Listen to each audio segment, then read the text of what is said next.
Guys, meron akong dalawang klase ng kangkong dito. Isang Chinese kangkong at isang native na kangkong. Saan nga ba tumubo ang Chinese kangkong? Ang Chinese kangkong po ay tumutubo sa bukid. Hindi kagaya ng Tagalog na kangkong. Ang Tagalog na kangkong po ay nabubuhay siya sa dagat. Pansinin nyo po yung native na kangkong. Mas matataba siya kesa sa Chinese kangkong. Ang Chinese kangkong po ay medyo mapapayat ang katawan niya at medyo mahaba yung mga dahon niya. Ito po yung tumutubo sa bukid. Sa lupa po siya tumutubo.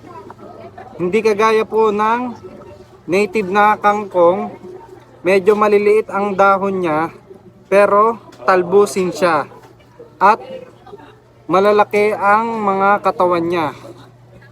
Chinese kangkong, native na kangkong.